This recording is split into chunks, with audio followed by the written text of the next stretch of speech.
I don't like $1 million, do you? Way to go, guys. Let's climb the fence, baby. Too old, too fat for it. Let's just have fun with this one.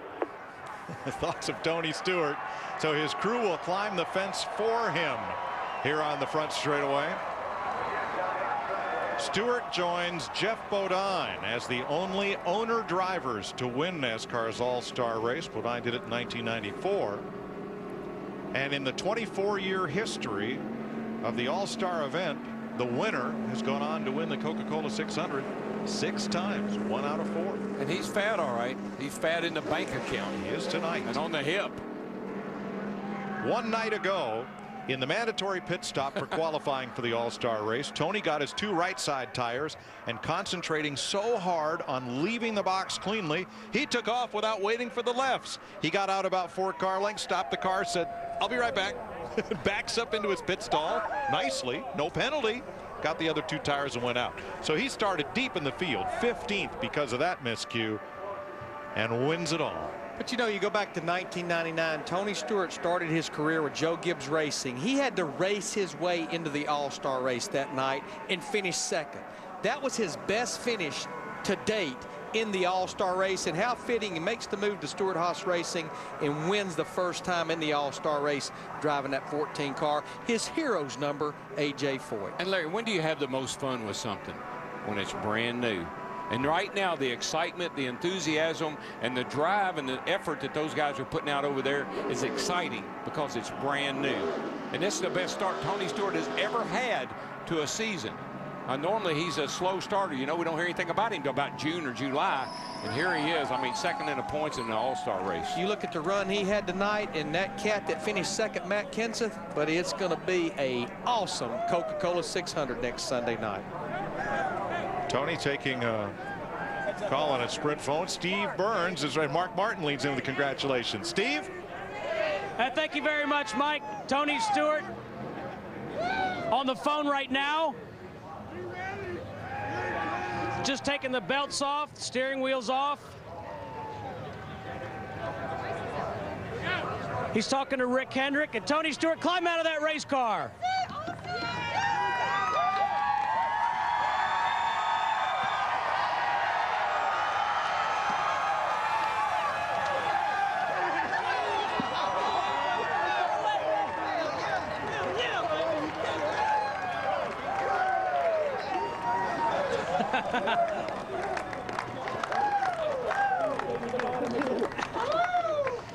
Tony, you've been so close. Yeah, baby.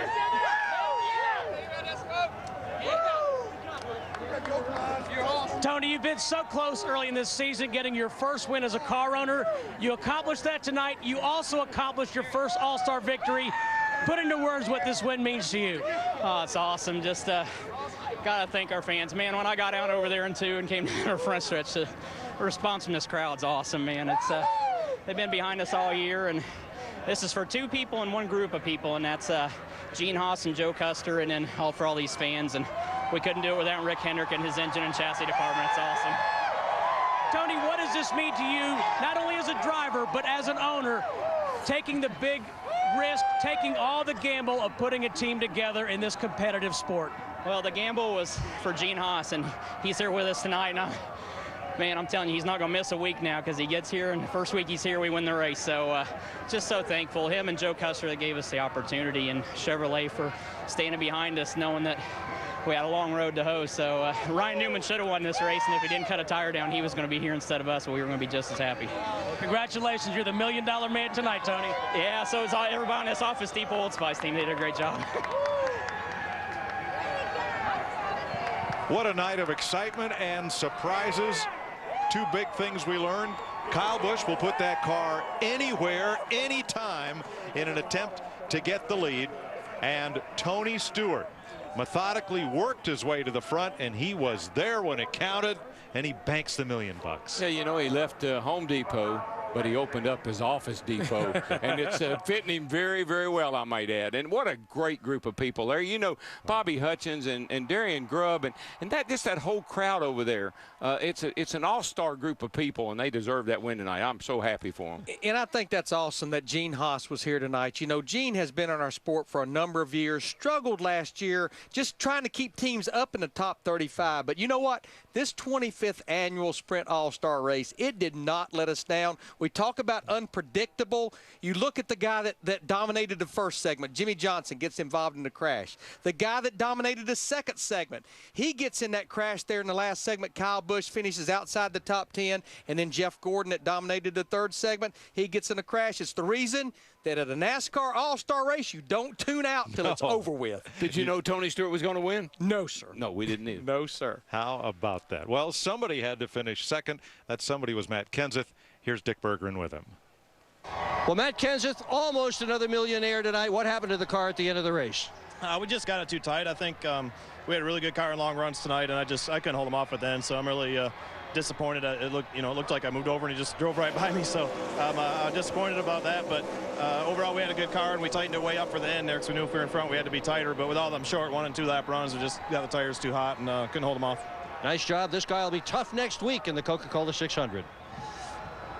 And you will. No other sport has an all-star race like this. I'm guessing there was not a butt in the seat for those final 10 laps. Tony Stewart has a birthday on Wednesday. What a great early birthday present, his first all-star win. I mean, can you really believe it? I mean, we've seen it coming because they've been so competitive, but to be able to pull this off the way they did, it was just unbelievable. And how about Darian Grubb, his crew chief?